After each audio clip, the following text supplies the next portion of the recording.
Good evening, wherever you are in this world. Thanks so much for joining this morning. This morning, we're doing the webinar of what happened in pricing in Q1 2025. You may be asking that question with sweat bullets coming down your forehead, maybe with a smirk, maybe with a raised eyebrow, or just a big question mark. So Stephen Forth from Ibica, Marcos Rivera from Pricing.io, and Karan Suda here today as your presenters and speakers. And they're going to be going through everything from tariffs, pricing strategies, AI monetization, agentic AI, just everything that's been happening in the last few months. So yeah, we're really happy to have everyone joining this morning. Marcos, Karan, thanks so much for being a part of this. And just with everything, everyone, chat's open. As usual, we always send the deck and like follow-up blog posts post-webinar, so you will get the recording in an email. Yeah, and check out Karan and Stephen and Marcos if you don't follow them already on LinkedIn. Maybe you see Marcos's content on his YouTube channel with the snazzy DJ and music. We were chatting earlier, and I just remembered I have a saxophone in my closet here, so we don't have time for me to pull it out and make some cool music, but maybe next time. But I'll leave it onto the floor for, I think, Karan.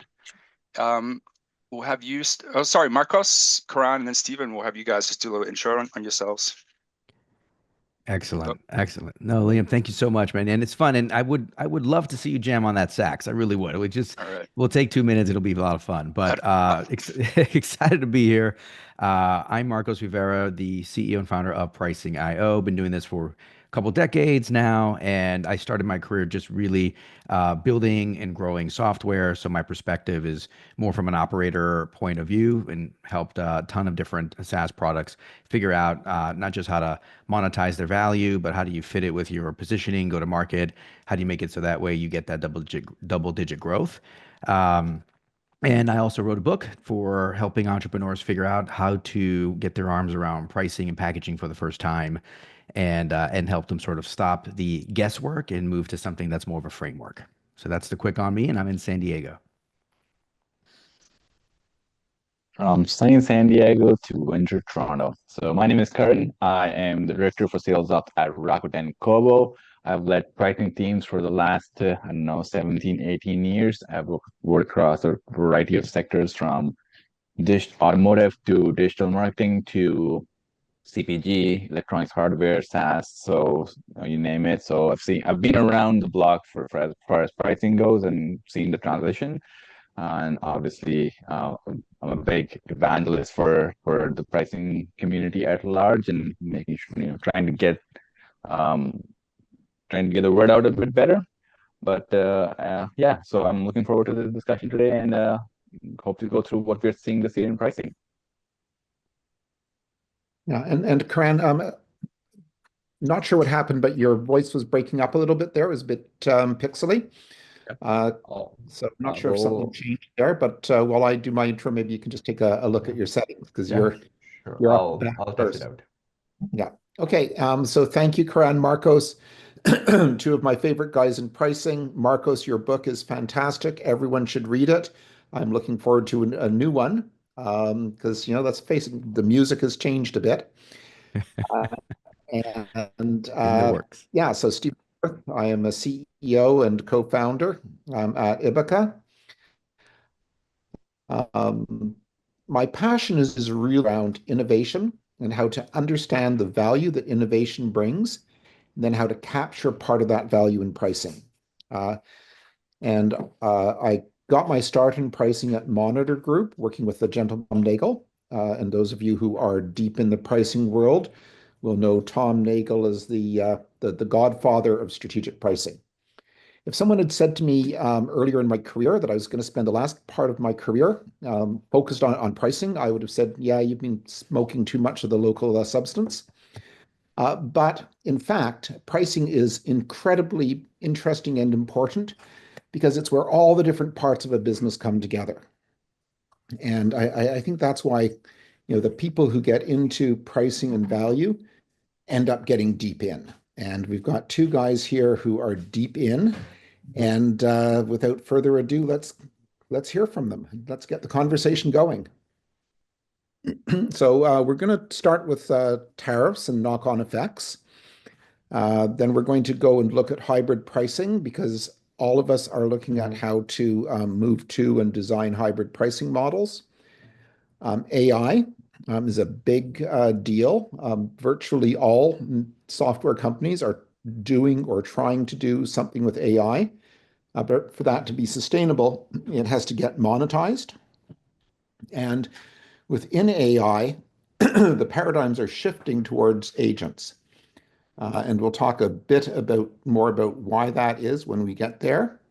And we want to leave with a really critical point, which is, everybody is talking about AI in pricing and sales, but the really big change here is that buyers are using AI, and buyers are looking at sellers with an AI lens, and that changes a lot of different things about how we think about pricing and transparency. But without further ado, let's talk about tariffs.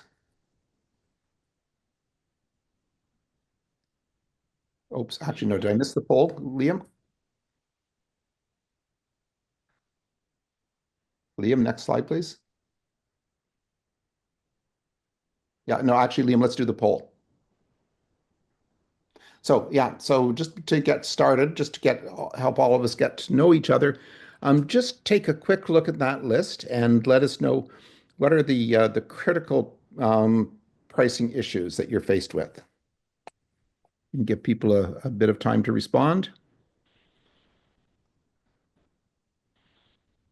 It's telling me I can't vote, but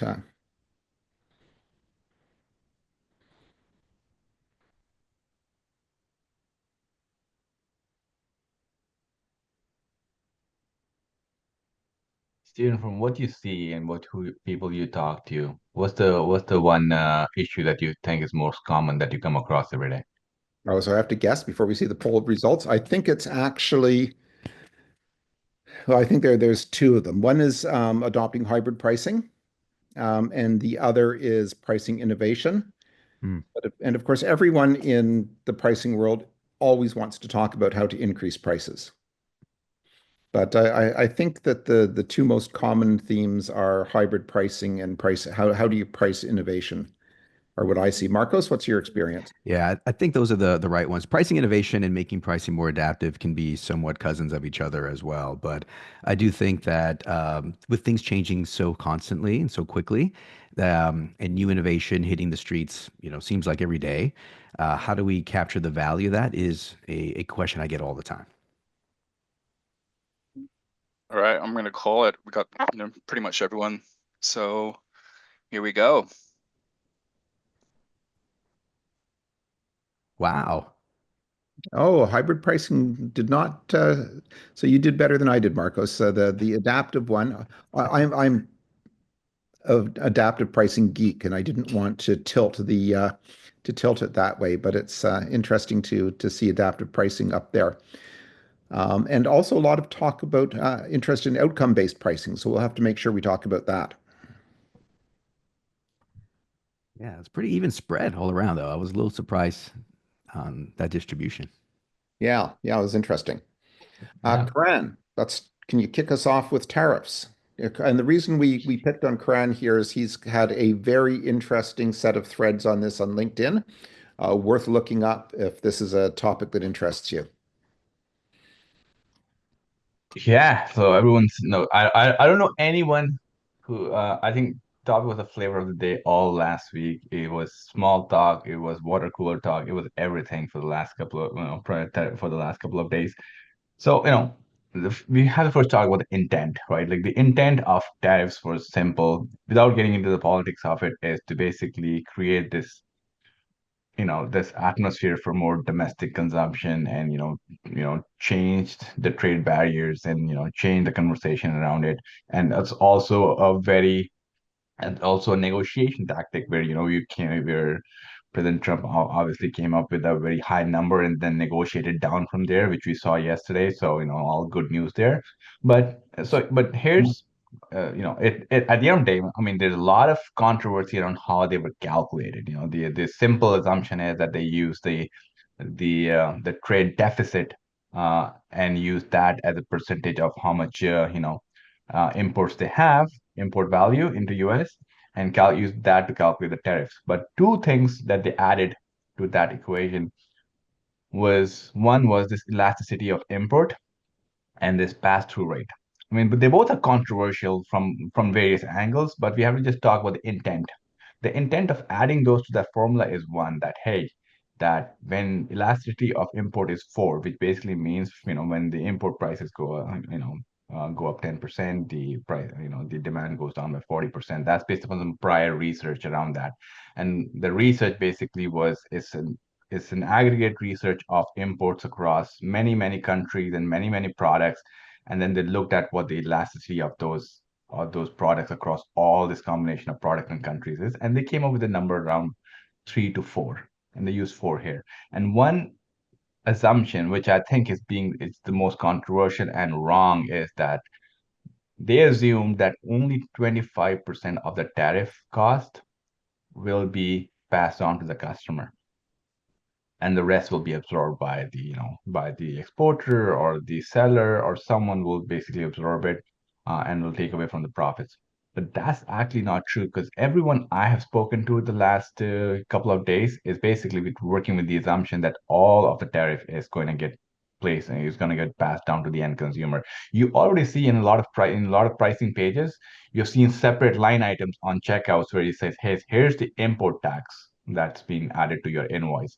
So I think the assumption was quite wrong, and what that did was it actually inflated the tariffs across all these countries. If we were to use the right number, like for example, if you assume like 50 or 75% of the tariff costs would be passed on to the consumer, then those tariff rates would be much lower.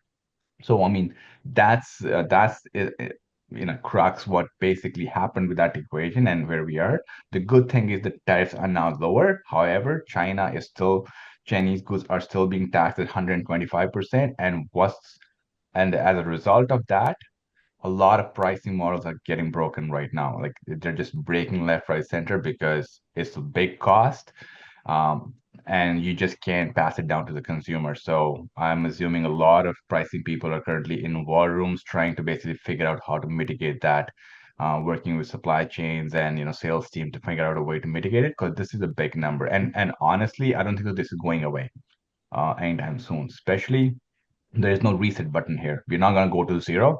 We're going to go to some number. And now I think the pricing teams have to figure out how to prepare for that number, what the mitigation strategies are, how they're going to lead this, how they're going to be the first to market with the new pricing strategy or a new price point. I think, and be the person who connects the different teams together, finance and product and sales, etc., and bring them into a common understanding. So I think that's going to be key for pricing people to work on. But I think the tariffs are not going away. Is if you should start preparing for what your models and what changes you need to make in the new world. Even if they're 10 to 15%, you will need to make changes. Yeah, I largely agree with Karan is saying. I mean, this is nothing motivates behavior like taxes, right? And so this is really a how do I give and get leverage where I want it? And so the calculations, I'm not surprised that they're off or they're not actually fully thought through. Some of the assumptions aren't holding, because I do think that these numbers will keep on fluctuating up and down as they as leverage kind of settles in between the different negotiating parties. But from a pricer's perspective or pricing teams, I think you absolutely have to step back and get even sharper around your unit economics. There's two things I always think about, which is your component of what's fixed versus variable within your own pricing model. This is a piece that we software people, especially SaaS software, don't get to talk about that much, because you're usually operating in 80% margins and things like that from a gross margin perspective. But I think what's really coming down to is really understanding, where within your layers of pricing, again, going from fixed, variable, understanding where your contribution margins are going to get squeezed the most, and then what behavioral changes will happen from there. This is the big, for me, question mark in all this tariffs is what behavior is going to change. Are we going to see different partnerships develop? Are we going to see different changes in the supply chain that can absorb or help at least offset some of the tariff? And I think this creates this dynamic variable that just keeps on changing within a pricing team's equation. So, from my perspective, I think it's where can we offset some of the tariff? Because I think you're right here. Then 25% is way low of an assumption. I think it's going to be double that, if not more. But then impacts the demand equation, where would they start to look for places to offset, right? In pricing world, you always find, can I apply another incentive like a discount for multi-products or bundling or a discount on a specific margin profile versus another to drive behavior that way? I would love to see how some of these counteracts and countermeasures start to develop. So I have to ask you guys, at this point in time, uh, SaaS and AI and digital services are largely exempt from the conversation. Do you think it's going to stay? We're going to stay exempt, or is there a risk that these sort of tariffs might get applied to trade and digital services? I mean, it's hard to tell, right? I mean, right now, the working assumption is they are not. There's a whole lot of capital tied and money that's tied to that, to digital goods that is sitting in countries with, very, very creative trade barriers. And so obviously, even you see a lot of countries registered out in like EU and Netherlands and Luxembourg, etc. So I can't imagine that changing in the very, because if it was, we would have seen it by now, or at least seen some inklings of it. But I think what's going to happen with this tariff and how it applies to a lot of these software companies is there's going to be less OpEx to spend. So if you are in a this B2B SaaS company, and what this is highly relevant, if your buyer is in an industry that's impacted by tariffs to the tune of 10, 20, 50, 80%, just imagine that budget is that money is now gone. So in a sense that is you will have fewer dollars will be available and more services will be chasing those fewer dollars. So if if I was to get ahead of the curve for a SaaS company, I would be talking to your consumers and on to your buyers now to figure out how to get ahead of the curve. Because honestly, the OpEx restrictions are already in place, and everyone I talk to is basically saying, "Hey, don't talk to us until the next couple of months because we're already seeing all sorts of capital restrictions." Yeah, uncertainty is Marcos? super high. And honestly, I don't know. From my point of view, I don't see it happening anytime soon. I think getting the arms around the physical and hard goods is enough complexity and work for folks to think about. There might be, some smart ass might try to say, "Hey, what about digital stuff?" and try to rope it in. It's a little too squishy, and I think there'll be a lot of either exemptions or rules around it in order to try to drive some sort of standardization across digital goods, which I think will be I think too tough of a task to handle, at least in the short term. So I really hope you guys are right, but let's go on and look at the next topic. So this Marcos, I think you're going to lead the conversation here. Given the interest in outcomes-based pricing, though, why don't we layer that into this part of the conversation as well? Because hybrid pricing can be on the path or part of outcomes-based pricing. And here's the thing about hybrid pricing. I'm glad we're talking about this today, and this was one of my favorite topics to bring up because I do think that when folks are trying to find an answer to capturing value or capturing different vectors of value, hybrid pricing often strikes the best balance. It's just not that easy to figure out. You sort of have to really understand how you're delivering value for who, for how long, and what that impact is and their perception around it. So hybrid pricing, for those that are just hearing this term for the first time, which I think many of you probably heard it a few times before, right? But if you think about a model that can monetize, a flat versus maybe introducing a usage. The most common hybrid form I've seen, which is typically just more than one pricing technique, is a flat rate with some sort of usage baked in or some type of usage limit. And the point here is that the flat rates drive a little bit of certainty, a little bit of predictability in terms of what they're going to spend. So you get the ease of just understanding what your cost will be, or what you're paying. And then the usage component can often allow you to scale and capture value, especially for, say, power users or extreme use cases where they're using the product disproportionately more than others and getting therefore disproportionate value. And I think what's happening is that ability to be a little easy on the front, party on the back, kind of like a mullet, the way I see it, is that there really is a nice a sort of sales motion and keeps the friction low, and then it allows you to not lose your shirt on the back end. If you stay entirely usage or entirely flat, then you have more risk on the other side. So from my perspective, hybrid pricing, I think I'm just looking at you guys because you and I have talked about this a while, but it's about freaking time, right? There's a lot of really good reasons to think about a model that is more robust, that has a bit more body and dimension to it. But the key, I think, is not to get crazy complicated around it. I saw a study that, having an average of, say, 9 different fences within the pricing and packaging is across a series of about 60 different software companies. And I'm like, an average of 9 fences. That's a lot of things to kind of keep track of and think about what are the limits and where I could potentially trip a paywall and start to pay. And so I would encourage folks to explore a hybrid model. Again, flat in usage is the most common I've been seeing so far, but not to try to track too many things. I think once you start getting to what, Stephen, like maybe 3 or so things, then it starts to get into the complicated realm. Yeah, I would underline that. So Maxio shared some interesting data earlier in the quarter, or early last quarter, that showed that within their customer base, but their customer base is almost uniquely B2B SaaS companies. And that first, about 60% of companies are now using some form of hybrid pricing. So I think we've turned the corner on that. It's become the accepted norm. And that the companies with hybrid pricing were outperforming the rest of the companies significantly. But I think, Marcos, you're right. I mean, it's easy to start proliferating pricing metrics, especially when you're using AI, and you can even manage them. But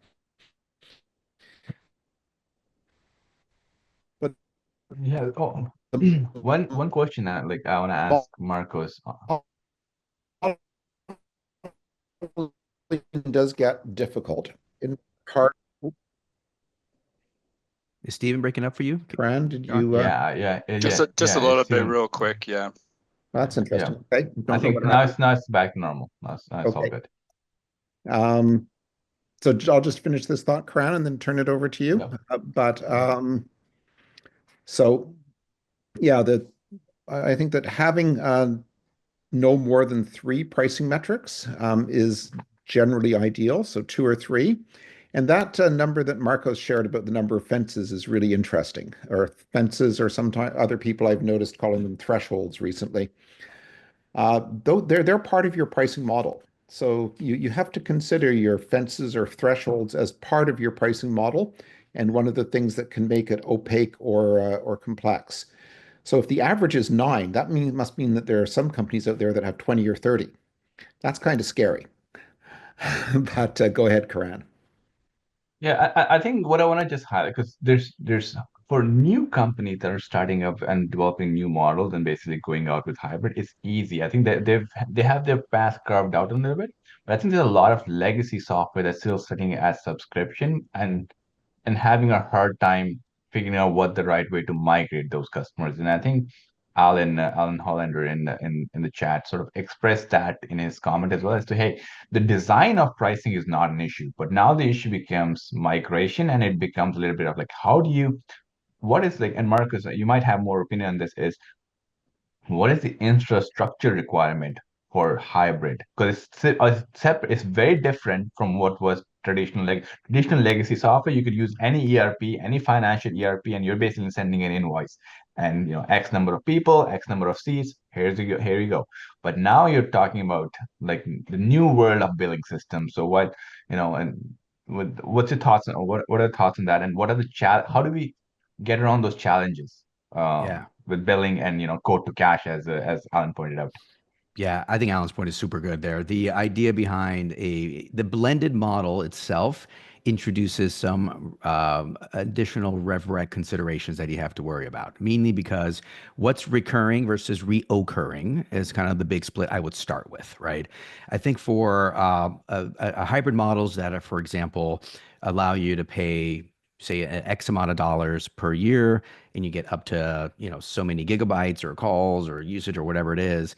And as you stay below that threshold and you just pay the fee, then it's recurring at that stage and it's pretty predictable.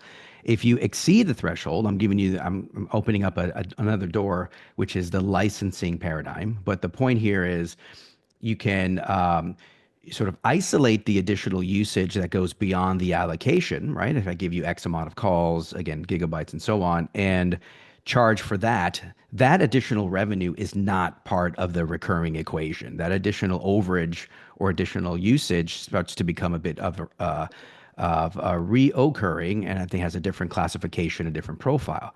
However, if your licensing model for overages, I'm simply going to bump you up to the next subscription tier when you exceed the limit, which is you're up to X amount of dollars. Now that you've exceeded that, instead of paying 10,000 a year, you're now paying 15,000 a year, but you have the higher limit. Enjoy. I think if you move that way, now you're just moving from one subscription recurring to another subscription recurring, which allows you to continue to recognize that revenue over the period of time. So for me, how you license at the tail end of hybrid really matters. And I think those that are charging on a overage basis or isolating the additional usage and scaling it differently will have more complexity to deal with in their financials than those that simply just push it into the next subscription tier. But the downside, though, is think about a customer who just went just over the limit and now has to pay the higher subscription tier. You'll see more friction on the renewal piece. So I think one way to work with that is to introduce this. I like the subscription laddering or tier with some buffer to kind of keep the noise down and keep from pushing people over, and also very strict monitoring and warning of where their usage levels are throughout their life cycle. And I think that piece of infrastructure is so important. And when I'm consulting with companies that are thinking about hybrid or introducing a usage basis into their pricing, I always ask them, can you measure this shit? Like, can you actually measure it and show the customer what they're using and doing? And they usually say, oh, well, no, not yet. I'm like, okay, well, if you can't measure and show them, I would be very nervous about putting that into your pricing model right now. So having that is important. I actually think one of the benefits of working with people like Pricing.io and Ibica is it can give you a lot of guidance on what metrics you should be gathering. And that's often one of the things that we deliver. We say, these are the metrics that you're going to need to start gathering in order to future-proof your operations. And then you need to take that to your billing system and make sure that your billing system has the flexibility to relate to the flexibility to implement your pricing model. I have to say, though, that I think that the billing guys have done a reasonable job over the last 2 or 3 years in upgrading their software, that this is less of an issue than it used to be. And they, whether it's Maxio or Zuora or Stripe or, ChargeBee or whoever you're working with, I think that they are, making the right moves. And this is, it's going to become more of a design problem than an execution problem. But the other part of execution here is, how do you introduce the new pricing into your legacy customer base? There's the old joke, right? Why was God able to create the world in 7 days? He had no installed base. And I'm sure Marcos and Karan, you've seen this all the time. That there are companies that have 3 or 4 existing pricing plans in operation. And as a result, the data is a mess. Their customers are confused. Yeah, it's it's like trying to row your boat with a huge blanket hung off the stern. So Marcos and Karan, what's your advice for how you bring your existing customer base into new pricing models?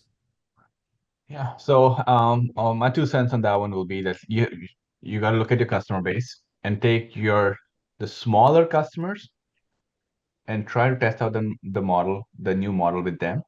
Learn, iterate, iterate, and then go to the medium customers before you go to the top. And like you can't, like a lot of people say, oh, you go cold turkey, but cold turkey doesn't really work when you have a wide variety of customer base going from like very small value customers, depending on your ACV, and to enterprise level customers. The enterprise level customer will go last.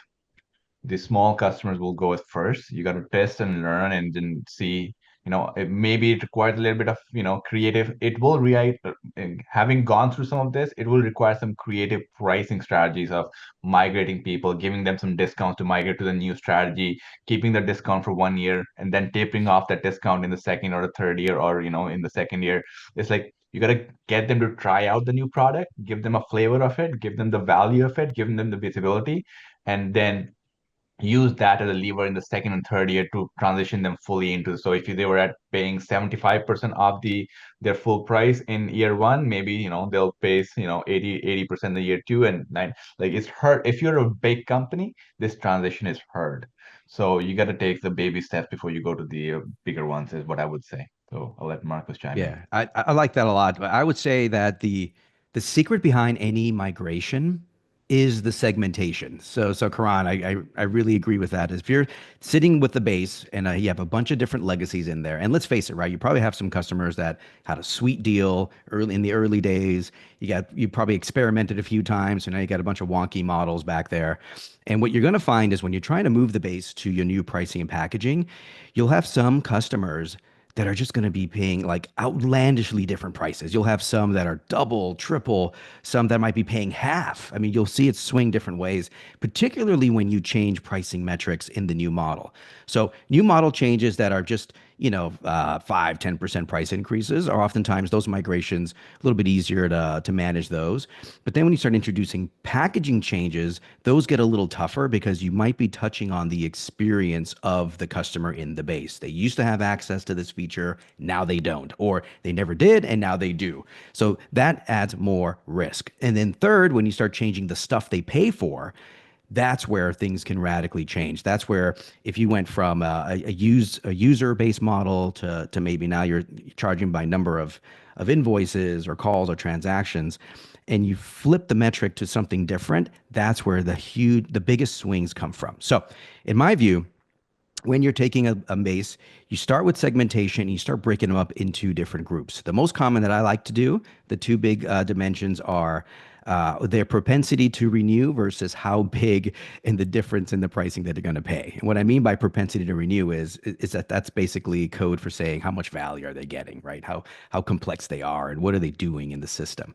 You'll have low, medium, and high levels, and then you'll have folks that have small jumps to really big jumps.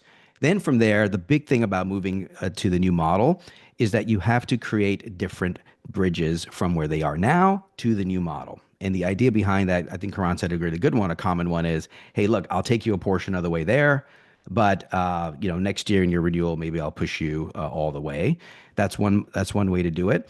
In other cases, you may have to either relax some of the usage limits or maybe give them an additional add-on or service to sort of balance where they are to where they're going.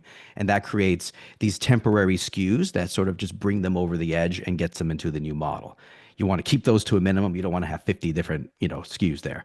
But the point is that if you don't break up your audience into those groups and create bridges for each group, and you just try to move everybody to the same model like overnight with a broad brush, I think it'll create a lot of pain, a lot of attrition.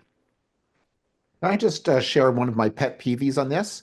So many times when we're doing this kind of work, either the investors or the CFO look at this and they say, well, we'll take the price increases, but we're not going to give any price decreases.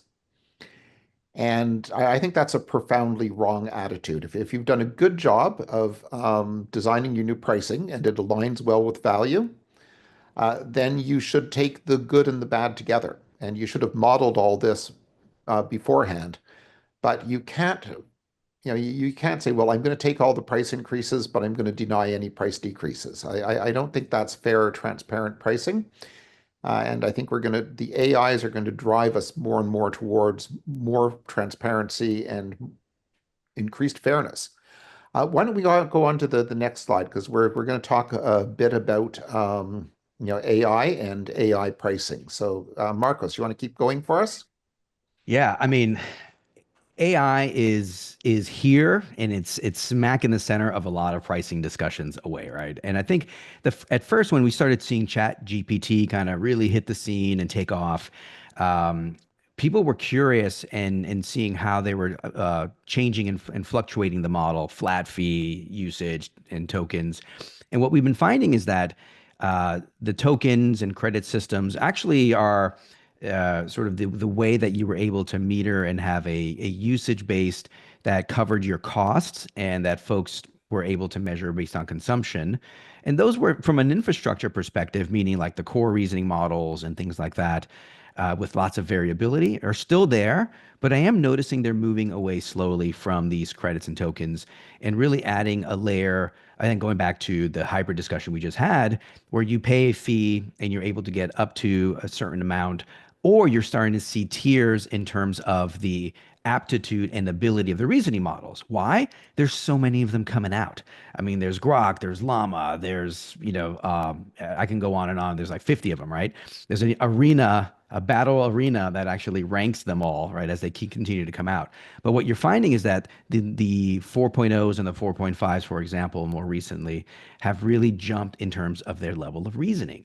And I've actually even seen one article that was talking about, the old Moore's law with the every 2 years and that processing speed cutting in half. But the idea is that now you're seeing task durations that are handled by reasoning models doubling every 7 months is what was in that article, which is really intriguing because what you're finding is that task complexity and be the ability to reason and handle, ask clarifying questions, or continue to change your logic as the context is changing.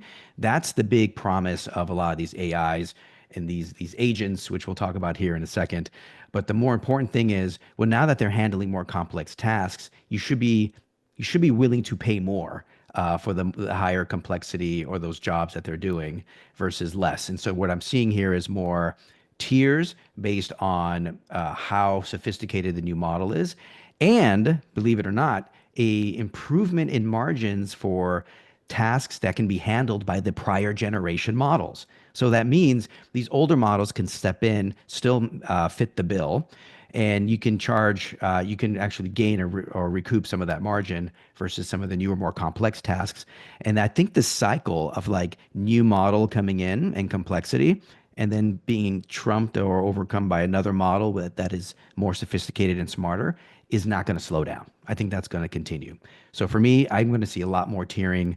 I'm going to see a lot more hybrid models with pricing and packaging. And I'm going to see even the ability for bundles in terms of now that you're able to have a better margin on that initial use case with your AI, you can fold it into your core platform, or you can fold it in and give access to everyone, which is think about it, a gateway drug into the AI world. Karan, I'll come to you in a second. I just want to make one point on reasoning models. So the reasoning models are transformative, and I don't think we yet appreciate just how big a change has happened over the last 6 months with reasoning models and how much is coming. And I would encourage you to put into your favorite AI a good prompt on where did the reasoning models come from, how are they changing, and what's in the pipeline, because it's pretty dramatic. But when you think about how OpenAI prices its reasoning models, it uses sort of hidden tokens. So it was nice when you had, the number of tokens in your prompt, the number of tokens in the result, and you had a lot of transparency, and you could figure out what the costs and price were going to be. With the reasoning models, you can, easily 50 to 70% of the token count is these hidden reasoning tokens. And this is making the cost side. Now, I know that we're all pricing guys and we hate talking about costs, but we have to today. And it's getting very, very complex to estimate the costs of reasoning models. But anyway, Karan, what are your thoughts on this topic? See, I mean, I think Marcus made some good points, but I think this space is going to keep changing. See, think about it, like Sam Altman himself, like his first when ChatGPT first came out, it was pretty much said that the $20 was the price they picked. It didn't have any reasoning behind it, which is not uncommon for a new software product, right? And then he came out and said, "Hey, $200, and we're still losing money." And then he came out and said, "Hey, it's a $220,000 PhD level candidate, as you have pointed out here." So I think right now we are still in that phase where the value generation from an LLM base, let's say, just not product, just when you talk about the llamas and the chat GPT of the world, the LLM portion of it, we haven't really fully quantified the value of it. People are asking a whole lot of questions, but no one's really said, "Hey, what are all these questions really worth? And is it sustainable to have a $200 copilot or $20 copilot on the long run?" And I think this is where I think this will get fragmented into two different things where I think OpenAI will start having products on the products will be easier to calculate value on. So when you have an LLM and you have an operator product on top of it or a agent product on top of it, agent value monetization is easier to figure out versus just purely this. So I think the sooner we get to that product stage, and what the agent outcome will be, the faster we can calculate the value, the faster I think OpenAI, like there's a reason we don't have a $20,000 product because price point, because they haven't really figured out if the product is delivering that value. And how do you even benchmark a PhD level candidate? So it's I think that's the part that we really need to, that's where the monetization will truly kick in. Right now, it's pretty much a test. Maybe they're losing money, maybe they're not losing money. We're not sure. But I think it's the agentic layer or the operator layer or the product layer that's where the pricing really is going to get interesting. That's a great transition, Karan. Let's go on to the next theme. Agents. So just give a little bit of context here, and then I'm going to pass the talking stick back to Karan and Marcos. Was talking to a company recently that has a very compelling approach to I'm under non-disclosure, so I can't say too much, but they have a core layer to their technology, and then agents sit on top of it. And one of their investors said to them, "Well, forget that core layer. Give that away. Just charge for your agents and give everything else away and build everything into the agents. And if they need other pieces, then that's commoditized."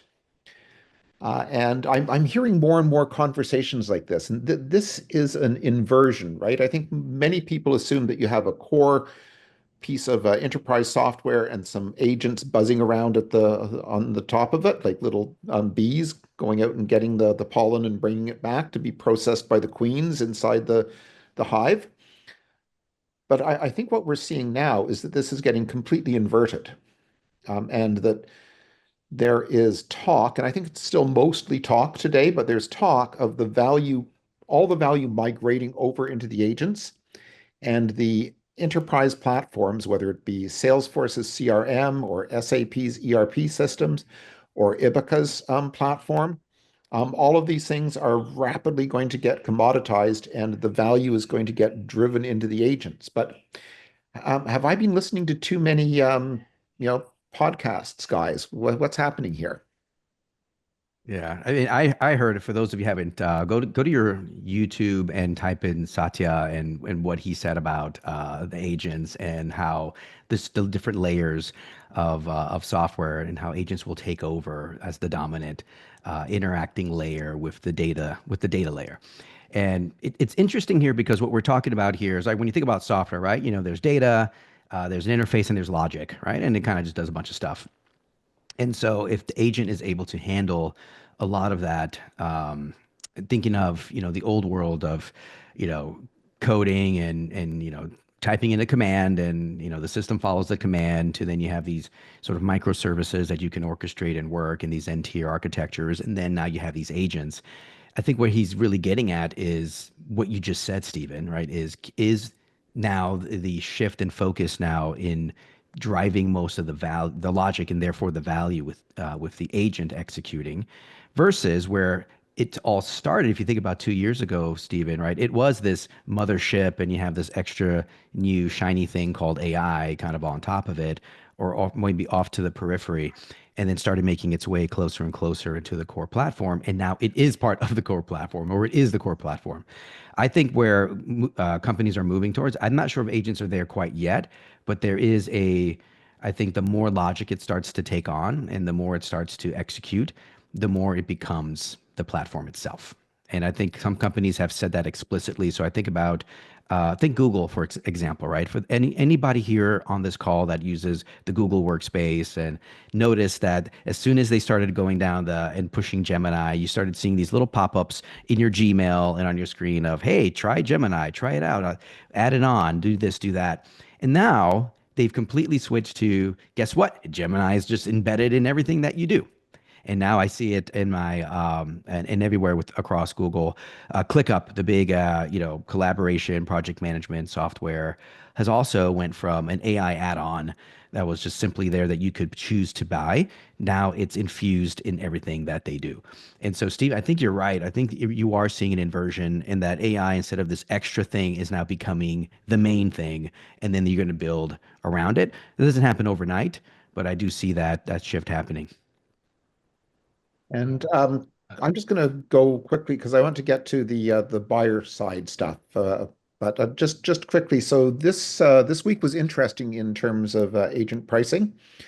Ibuka introduced what we call our layer cake, which is how we are thinking of pricing agents in terms of 4 layers, starting with the role, the job to be done. And a shout out here to Gary Bailey, who I think has been doing some excellent work on job to be done based pricing. There's also a look pricing that we're seeing based on just being able to access the functionality and just having it available to you. And this is also being used as a way of making the pricing more predictable. It's sort of like having a lawyer on retainer. Usage-based pricing is very, very popular with agents, and there's lots of examples of this. And we sort of skated over outcomes-based pricing. And that was a big topic I noticed in the poll. I'll just say I think and I'll ask Karan and Marcus what they think, but I think we're over-indexing on outcome-based pricing, because in order to successfully have outcome-based pricing, you need to meet 3 criteria. Buyer and seller have to be able to agree on what the outcome is. That sounds easy. It's actually not always so easy. Second, they have to be able to agree on the attribution of what led to the outcome, because it's usually not just the software. And third, there has to be predictability. So you have to be able to build predictive models. If you can't answer those 3 questions, Intercom was perfect for outcome-based pricing, because everyone knows what a ticket is. They can measure if the tickets are resolved, and they have tons of data that they can make predictions. That's not true of everyone, but I want to give Karan a chance to weigh in on agents and agentic pricing. Yeah, I mean, I think you said it very well, that all the outcomes, there's so much talk about outcome-based pricing. Is almost like, hey, you want to get on this bus before it leaves the station, or the train that before it leaves the station. But I think there's more nuance to it, because all the examples we are seeing are coming from very closed platforms with very binary outcomes. Like Salesforce is saying, hey, a ticket is closed or open, which is easy. Like, yeah, ticket can only have 2 sort of outcomes. It's either closed or it's open. So it's very easy. Intercom as well. But when you start looking at more wider B2B services or SaaS services, you're gonna run into a lot. Like, imagine you were a software company that was selling into a hydroelectric company that does something.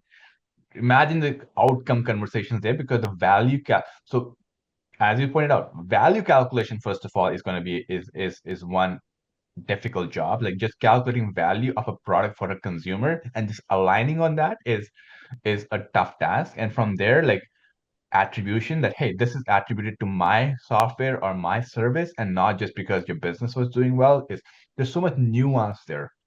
So purely outcome is not, we know we simply make it seem like it's the future, but it's maybe the future, but we're not there yet. We're not gonna have, it's gonna be a long road, just like value. Like we're not even there with value-based pricing yet completely. So I think it's a long road ahead, and we're gonna be somewhere. But I think it's nuanced, and you just have to take baby steps towards it in industry that are more prone to those kind of outcome calculations versus more complex one.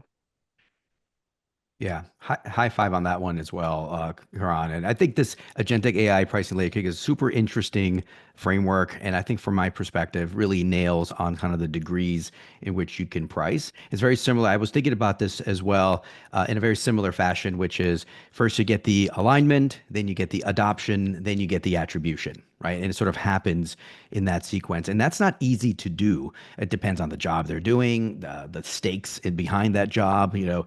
Giving someone tax advice and doing their taxes, very high stakes. You don't want an agent doing that all by itself, end to end, but you are willing to let it maybe do some of the heavy lifting research for you up front and then allowing you to take on from there. So for me, the outcome, successful actions is a bit more of a aspirational thing, and I think you hit a really nice vector there too, Karen, with binary outcomes.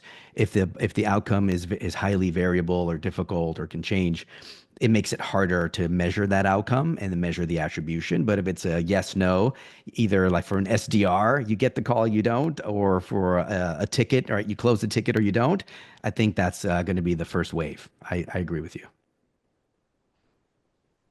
Let's move on to switch things around now a little bit. I think everyone who's sort of been following this space for the last 12 months or so has seen an awful lot of talk about AI in the sales process, AI SDRs, AI lead sourcing, AI screening, AI this, AI that for sales. But I think this is actually missing the biggest thing that's happening, which is that buyers, it's not just the sellers that are using AI. It's not just the pricing people that are using AI. Your buyer is using AI and they're looking at you through AI. So I'll just quickly share my perspective on this, and then I'm going to pass this back to Marcos and Karan. But I believe that the outcome of this is going to be that pricing and value will need to be transparent on your website. And that you have to design your pricing and design your value together, and put them on your website so that an AI can find it and understand it. And I'll just give an example of what can go wrong. So Ibica has started to publish a set of what we call category value maps, where we generate value models for 5 or 6 companies in a software category and look at them holistically to see the patterns for value and pricing in that category. And then buyers have been using these and other tools to look at making buying decisions. We had one recently where one of the vendors, the AI came back with an estimated price for that vendor, which was clearly a hallucination. I know the space, and there's absolutely no way that vendor is charging that much money. But they don't provide enough information about their pricing and their value on their website for the AI to ascertain, to make a reasonable judgment. So it hallucinated. There's been a lot of back and forth in the pricing industry about how transparent you should be with pricing. I think that this is the tipping point that will push us over into transparency. But very quickly, Karan and then Marcos, what do you think? Yeah, so there's already tools and agents out there for procurement now. So we're already, for example, I think Fair Market AI, Procure AI, these kind of tools are, what they're doing is they're taking information from internally for like what the PO needed, what the service is required, and then they're just going out and crawling and figuring out what the right vendors are. They're going into the B2B website, they're going into like trade websites, etc., figuring out who's got the right rates, who's got the right services.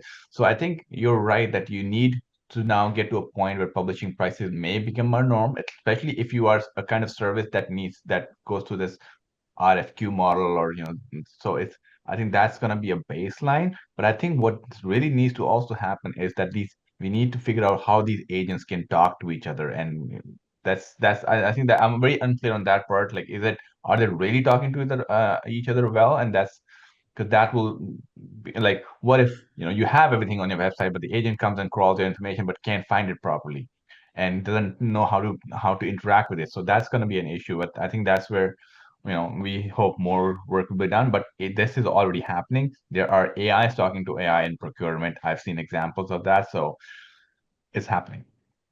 Yeah, I completely agree that it is happening. It's actually already been going on. Vendors started increasing when vendors started publishing a lot of prices that it was seeing in its platform. I think Tropic, other procurement softwares are doing the same. But here's the big thing, right? I think transparency is the key. I agree with both you guys, but I think there's a certain type of transparency that needs to happen. It's the type that drives clarity. And when I say clarity, when anyone's searching for to buy software, they're looking for what the hell is this thing? What does it do? And how is it going to benefit me? And if you're able to drive more transparency on your pages in answering those three questions, right? What are you?